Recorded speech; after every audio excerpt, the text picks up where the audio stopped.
Telugu TV ప్రాంతీయ దర్శనికి స్వాగతం.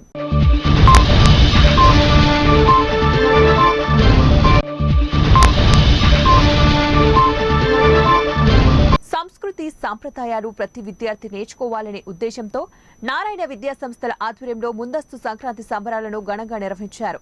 కడప నగరంలోని రాజారెడ్డి వీధిలో ఉన్న నారాయణ స్కూల్లో పల్లెలకు దీటుగా సంక్రాంతి సంబరాలు నిర్వహించారు. సంక్రాంతి ముగ్గులు, హరిదాసుల వేషధారణలు, భోగిమంటల నృత్యాలతో విద్యార్థులు ఆకర్షణీయంగా నిలిచారు. ఈ సందర్భంగా నారాయణ స్కూల్ నిర్వాహకులు మాట్లాడుతూ సంక్రాంతి పండుగను భారతదేశ వ్యాప్తంగా 3 రోజుల పాటు అంగరంగ వైభవంగా నిర్వహించడం జరుగుతుందన్నారు.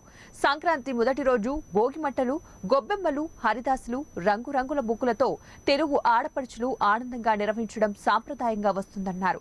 రెండో రోజు సంక్రాంతి పండుగ రోజున నూతన వస్త్రాలు ధరించి దేవుళ్లకు పూజలు నిర్వహించడం జరుగుతుందన్నారు. మూడవ రోజు కనుమ పండుగ రోజున రైతులందరూ కూడా గోవులను పూజ చేసి ఈ కార్యక్రమాన్ని నిర్వహించడం జరుగుతుందన్నారు. కుటుంబ సభ్యులు అంతా కలిసి ఒకే చోట చేరి సంక్రాంతి పండుగను ఘనంగా నిర్వహించుకోవడం ఆనవాయితీగా వస్తుందన్నారు. దాంట్లో భాగంగానే మన ఆచార సాంప్రదాయాలైనటువంటి మన హిందువులకు ఎంతో గొప్ప పండుగ అయినటువంటి సంక్రాంతిని ఇక్కడ మనం ముందస్తుగా సెలబ్రేట్ చేస్తూ ఉన్నాం. ఈ మకర సంక్రాంతి అంటే సూర్యుడు మకర రాశిలోకి ప్రవేశించేటువంటి దాన్ని మకర సంక్రాంతి లేక సంక్రాంతి అంటారు. ఇది భారతదేశ వ్యాప్తంగా జరుపుకుంటూ ఉంటారు. కానీ ఎక్కువగా ఆంధ్రప్రదేశ్, తెలంగాణ, తమిళనాడులో బాగా జరుపుకుంటారు దీన్ని. ఇది 3 రోజుల పండుగ. మనకి మొదటి రోజు పండుగని భోగి అంటారు.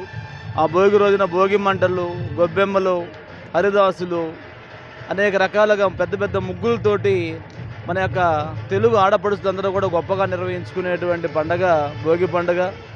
అదేవిధంగా రెండవ రోజు అనేటువంటి దాన్ని సంక్రాంతి అంటారు. దీని రోజున దేవుళ్ళ పూజలు చేసుకుంటూ అందరూ కూడా నూతన వస్త్రాలు ధరించి చక్కగా ఈ యొక్క సంక్రాంతి పండుగను సెలబ్రేట్ చేసుకుంటారు. మూడో రోజు వచ్చి కనుమ పండుగని ఈ యొక్క మెయిన్ సంక్రాంతి జరపడానికి కారణం ఏంటంటే రైతులందరూ కూడా కొత్తగా ఈ పంటలు వచ్చే సమయం కాబట్టి కొత్త ధాన్యంతో పొంగళ్ళన్నీ చేసుకొని గోవులను కూడా పూజించుకుంటూ మరి ఈ పంటలు పండించడానికి ఈ గోవులు ఎంతో సహాయం చేస్తూ ఉంటాయి. కాబట్టి గోపూజగా కనుమ పండుగను మనం సెలబ్రేట్ చేస్తూ ఉంటాం. ముఖ్య ఉద్దేశం ఏంటంటే ఈ యొక్క పండుగ రోజున అందరూ సికింద్రాబాద్ కంటోన్మెంట్ నియోజకవర్గం తిరుమలగిరిలో ఉన్న అతి పురాతనమైన చారిత్రాత్మకమైన అమ్మవారు మహంకాళి దేవాలయం వద్ద భూమి కబ్జాకు గురవుతోందని కొందరు భక్తులు, స్థానిక నాయకులు నిరసన వ్యక్తం చేశారు. ఈ సందర్భంగా విలేకరులతో మాట్లాడుతూ పవిత్రమైన దేవాలయ భూమిని ప్రభుత్వము, ఎండోమెంట్ అధికారులు పరిరక్షించాలని వారు డిమాండ్ చేశారు. ఈ సందర్భంగా స్థానికులకు మద్దతుగా విచ్చేసిన బీజేపీ నాయకురాలు నాగినేని సరిత, స్థానిక నాయకుడు ప్రవీణ్ గౌడ్, మల్లేష్, చక్రవాహచలం మాట్లాడుతూ దేవాలయం భూమి సుమారు 3.5 ఎకరాలకు పైగా ఉంటుందని, 1.5 ఎకరం పెరుమాలు దేవాలయంకు, మరో 1.5 ఎకరం మహంకాళి దేవాలయంకు పెరుమాక్క అనే మహిళ ఇవ్వడం జరిగిందన్నారు. ఈ భూమి సర్వే నంబర్ 21/1, 21/2, 22/1లలో ఉన్నటువంటి భూమి కొందరు నాయకులు కబ్జా చేస్తూ నిర్మాణాలకు సంసిద్ధమయ్యారని వారు ఆరోపించారు.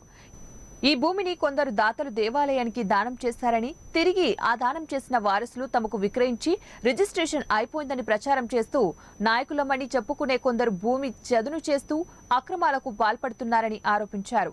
మహంకాళి దేవాలయం, కనకదుర్గమ్మ దేవాలయం పేర్లతో ఈ ప్రాంతాలలో భక్తులు కొలుసుకుంటున్నారని, బోనాలు, వివిధ పండుగలకు ప్రత్యేక పూజలు చేస్తూ అమ్మవారి దీవెనలు భక్తులకు పొందుతుంటున్నారని అన్నారు. వాస్తవాలను పరిశీలించి ఈ నిర్మాణాలను అడ్డుకోవాలని అధికారులను కోరారు. ఆ కాలంలో మాన్యం అంటారు, ఈ సమయంలో గిఫ్ట్ అంటున్నారు. కానీ ఆ కాలంలో మాన్యము అనేది ఈ దేవాలయానికి సంబంధించిన ఆలయం, ఈ ప్రాంగణం అంతా.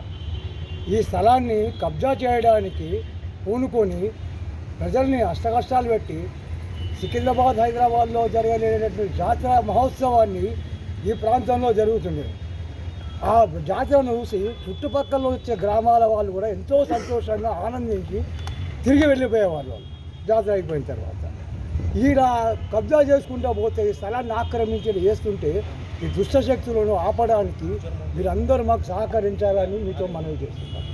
కాబట్టి ఈ స్థలము పెరుమక్క అనే ఆమెకు ఆ రోజు నైజాం పరిపాలన వాళ్ళు ఈమెకు దానంగా ఇచ్చారు. ఆ దానాన్ని ఆమె ఉంచుకోలేక గుడి కట్టి గుడికి దానంగా ఇచ్చింది ఆమె. ఒకసారి దానంగా ఇచ్చిన స్థలాన్ని, వస్తువుని కానీ ఎవరు తిరిగి పొందడానికి అవకాశం లేదు.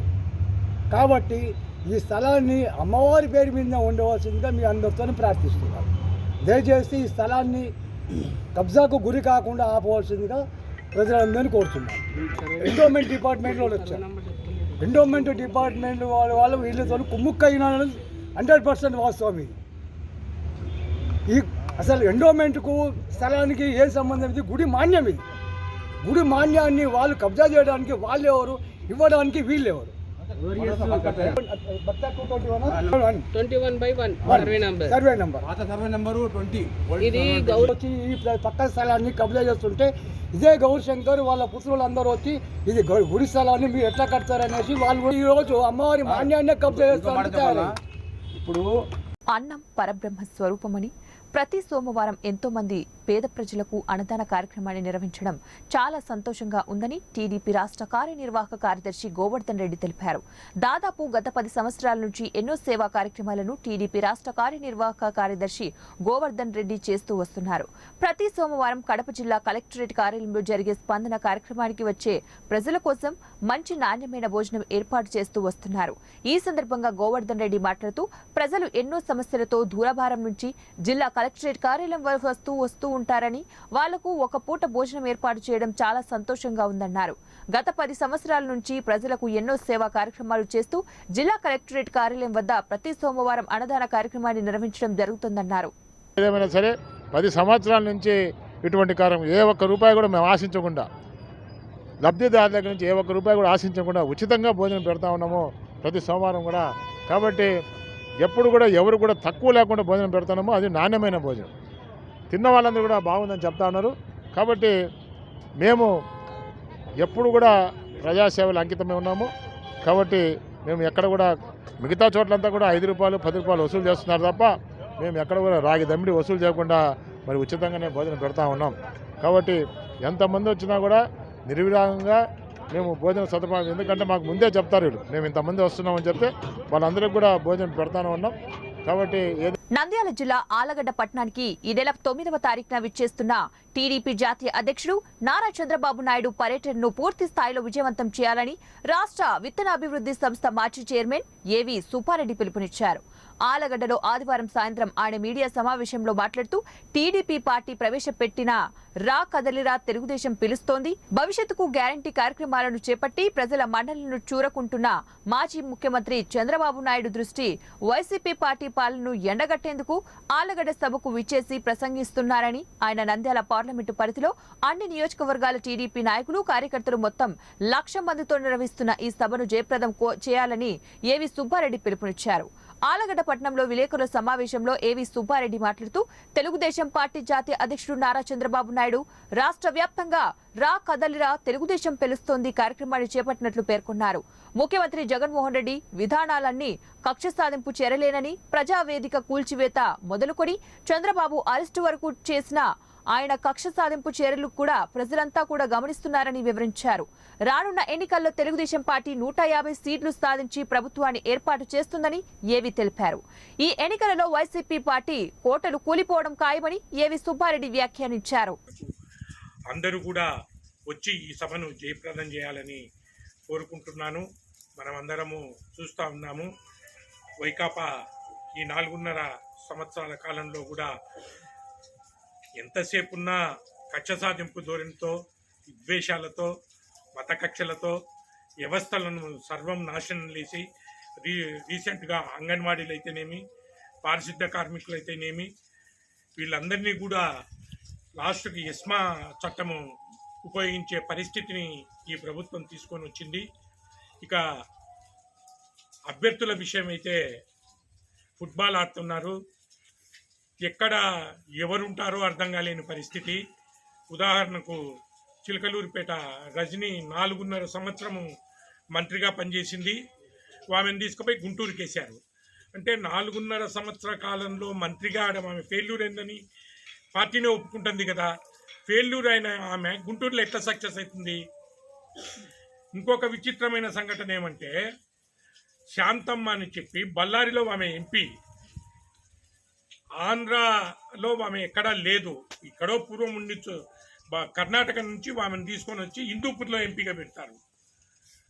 అంటే రాజకీయం అనేది ఒక ఏదో క్రీడగా భావిస్తున్నారు తప్ప ప్రజలకు మేలు చేయాలి ఇంకొకటి అనేది లేదు. ఎప్పుడైతే ఆయన అధికారంలోకి వచ్చి ప్రజావేదికను కూల్చడం జరిగిందో ఆ రోజు నుంచి చంద్రబాబును అక్రమంగా అరెస్టు చేసేంత వరకు కూడా కక్షపూరిత ధోరణితోనే పరిపాలన జరిగింది తప్ప ఇంకొకటి లేదు. ఇవన్నీ కూడా ప్రజలు గమనిస్తున్నారు. రాబోయే రోజుల్లో ఖచ్చితంగా 150 సీట్లకు పైగా తెలుగుదేశం పార్టీ జనసేన పొత్తుతో గెలవడం గ్యారంటీ. ఈ కార్యక్రమాన్ని ప్రతి ఒక్కరూ మహిళలైతేనేమి నంద్యాల మున్సిపల్ కార్యాలయం వద్ద మున్సిపల్ పారిశుద్ధ కార్మికులు వినూత్నంగా నిరసన చేపట్టారు. చేతిలో ప్లేట్లు పట్టుకుని రోడ్లపై తిరుగుతూ షాపుల వద్దకు వెళ్లి భిక్షాటన చేశారు. ఈ సందర్భంగా వారు మాట్లాడుతూ నిద్ర లేకుండా గత 20 ఏళ్ల నుంచి మున్సిపల్ కార్మికులుగా పనిచేస్తున్నామని, కానీ ఇంతవరకు మాకు తగిన పనికి సరైన వేతనం ఇవ్వకుండా, జీతాలు పెంచకుండా వైసీపీ ప్రభుత్వం ఉందని ఆవేదన వ్యక్తం చేశారు. వైసీపీ ప్రభుత్వం వస్తే జీతాలు పెంచుతామని చెప్పి మాట తప్పను మడమ తిప్పను అన్న జగన్ మా విషయంలో మాట తప్పినట్లు ఆగ్రహం వ్యక్తం చేశారు. జీతాలు పెంచి ఉద్యోగాలు పర్మనెంట్ చేయాలని డిమాండ్ చేశారు. కానీ మమ్మల్ని రోడ్ల మీద అడుకునేటట్టు చేసినాడు. మేమేమన్నా అడుగుతున్నాం, మా ఇంటి బాడీలలో ఉండి కొడుక మాకు జీతం పెంచండి పెంచకున్నాడు, మీకు చాలు అంటున్నాడు. ఏం సరిపోతుంది? బాడీలలో చేసుకుందాం, పిల్లలను చదివించుకుందామా?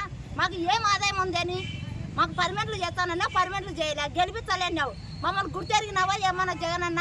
మమ్మల్ని అయితే రోడ్డు పాలు చేసినావు, అడుకునేటట్టు చేసినావు, బిచ్చం అడుకుంటున్నాం. మా పిల్లలకు మేమేం పెట్టాలా, మేమేం బతకాలా? మేము మా కుటుంబం ఉంది కదా, మేము మనసులో ఇప్పుడు వాళ్ళని పిలిచాడావు పని చేపి అని. మేము అప్పుడు మేము కూడా చేసినాం కదా, 1100తో 900తో చేసినాం కదా. ఇప్పుడు వాళ్ళని పెంచుకుంటాను, అప్పుడు పిలుచుకోవచ్చు కదా. అప్పుడల్లా పిలుచుకోకుండా కరోనా టైంలో మాస్కులు కట్టుకోకుండా కూడా పనులు చేసినాం. మాకు బౌసులు కానీ ఏవే కానీ ఇవ్వలే, అయినా కానీ మేము పనులు చేసినాం. మాకు ఇంతవరకు కుటుంబం సన్న పిల్లలు ఎట్సబెట్టి వచ్చినాం. నీళ్లు కూడా ఇచ్చేది లే మాకైతే. దూరంగా ఉండాలమ్మంటారు ఇప్పుడు కూడా, పక్కన పెట్టి పరి దూరం పరి అంటారు. నేను చేసేది ఆ పనే కదా, అంత కలిసి పని చేస్తున్నాం. ఉత్సవచ్చినట్టు వేరే నాకు వెళ్ళ చేస్తున్నాం.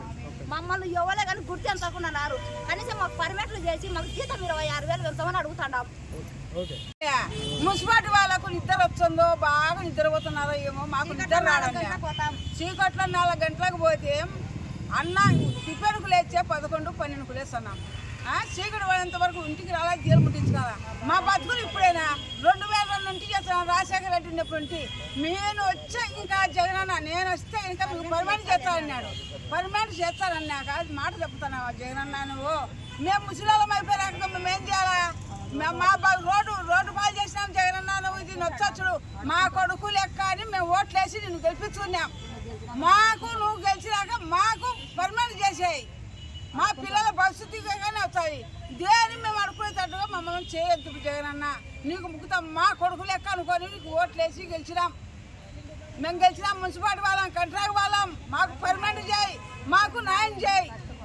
ఎంత కష్టపడుతున్నామంటే కంట్రాక్ట్ వాళ్ళని తిరిగి కూడా పనులు చెప్తున్నారు. మెచ్చిరులు సారోళ్ళు అంతా కరోనాలో అయితే నాకైతే 2-3 పట్టేసి నేను బండ్లోకి వేసిన. అట్టేటప్పటికి మీరు మా మీద కనకరించుకుంటే ఎట్లా జగనన్న? సాబతులు మా కొడుకులంటి వారిని, మీ తల్లిగారంటి వాళ్ళం మేము, మాకు కనకరించి మాకు పర్మనెంట్ చేయి జగనన్న. ముసలి నంద్యాల జిల్లా ఆలగడ్డ పట్టణంలో ఈ నెల 9వ తారీఖున జరగనున్న చంద్రబాబు నాయుడు సభను స్వచ్ఛందంగా కార్యకర్తలు ప్రజలు కూడా తరలి రావాలని, ఈ కార్యక్రమాన్ని జయప్రదం చేయాలని మాజీ మంత్రి భూమా అఖిలప్రియ విజ్ఞప్తి చేశారు. సుమారు 1,00,000 మందితో ఆలగడ్డలో జరగనున్న బహిరంగ సభకు జిల్లాలోని అన్ని ప్రాంతాల నుండి నాయకులు కార్యకర్తలు తరలి వస్తున్నట్లు తెలిపారు. మీడియా వీఐపీ గ్యాలరీతో పాటు 15,000 మందికి సిట్టింగ్ అరేంజ్మెంట్స్ కూడా చేస్తున్నట్లు తెలిపారు. ఈ కార్యక్రమం కోసం ప్రత్యేక వాలంటీర్స్ ను ఏర్పాటు చేసి వారి సేవలను కూడా ఉపయోగించుకుంటున్నట్లు అఖిలప్రియ తెలిపారు. ఆలగడ్డలోని భూమా ఘాట్ వద్ద 12 ఎకరాల స్థలంలో సభా వేదికను నిర్మిస్తున్నట్లు ఆమె తెలిపారు. చంద్రబాబు హెలికాప్టర్ కోసం హెలీప్యాడ్ ను ఏర్పాటు చేయడం జరిగిందన్నారు. సభలో పాల్గొన్న ప్రజలందరికీ కూడా మజ్జిగ ప్యాకెట్లు, స్నాక్స్, వాటర్ ప్యాకెట్లు కూడా అందుబాటులో ఉంచుతామని ఆమె తెలిపారు. చంద్రబాబు నాయుడు హెలికాప్టర్లో మధ్యాహ్నం 4:30 గంటలకు ఆలగడ్డకు చేరుకుంటారని, ప్రజలు మాత్రం 2 గంటల ముందే సభా స్థలానికి చేరుకోవాలని అఖిలప్రియ తెలిపారు.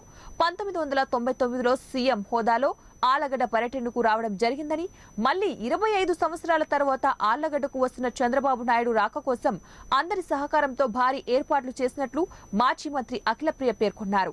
జిల్లా మొత్తం కూడా కార్యకర్తలు అందరూ కూడా భారీ స్థాయిలో వచ్చి విజయవంతం చేయాల్సిన కార్యక్రమం ఇది. ఆలగడ్డలో ప్రెస్టేజ్గా ముఖ్యంగా ఇక్కడ స్థానికంగా ఇక్కడ జరుగుతుంది కాబట్టి ఇది చాలా ప్రెస్టేజ్గా తీసుకోవడం జరుగుతుంది. మేమందరం కూడా ప్రతి ఒక్క విలేజ్ అంటే ప్రతి ఒక్క గ్రామ లీడర్లు, ప్రతి ఒక్క గ్రామం మండలం అందరి లీడర్లతో కూడా కూర్చొని మాట్లాడి దాదాపుగా 3 రోజుల నుంచి ఈ చర్చలన్నీ కూడా జరుగుతున్నాయి. ప్రతి ఒక్క ఊర్లో నుంచి ఎంతమంది జనాలు వస్తే ఈ సభ సక్సెస్ అవుతుందని కూడా మేము మాట్లాడుతున్న టైంలోనే చాలా మంది నాయకులు కార్యకర్తలు మాకు చెప్పింది ఏంటంటే స్వచ్ఛందంగా మేము వస్తాము, మీరు ఏం పెట్టినా పెట్టకపోయినా స్వచ్ఛందంగా మేమే రావాలనుకుంటున్నాము. చంద్రబాబు నాయుడు గారు ఎన్నో సంవత్సరాల తర్వాత ఈ ప్రాంతంకి మళ్ళీ ఈ విధంగా బహిరంగ సభ పెట్టడానికి వస్తున్నారు కాబట్టి తప్పకుండా మేము అందరం కూడా వస్తామని చెప్పి స్వచ్ఛందంగా ప్రజలు, సామాన్య ప్రజలు చెప్తున్నారని ఒక ఇన్ఫర్మేషన్ ఈరోజు మా లీడర్లందరూ కూడా నాకు ఇవ్వడం జరిగింది. నిజంగా వాళ్ళందరూ కూడా నేను ధన్యవాదాలు తెలియజేసుకుంటున్నాను.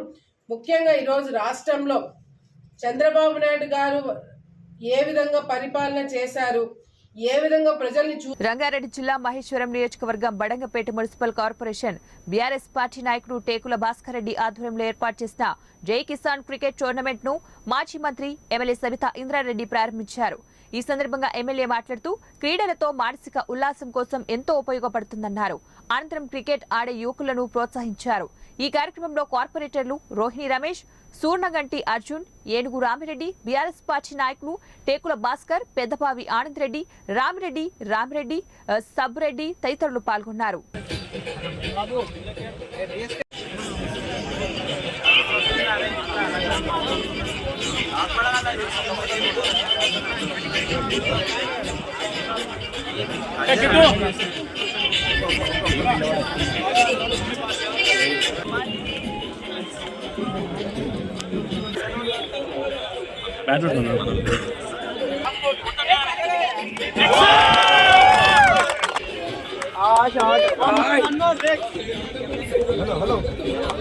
ఇవి ఇప్పటివరకు నా బులెటిన్ అప్డేట్స్.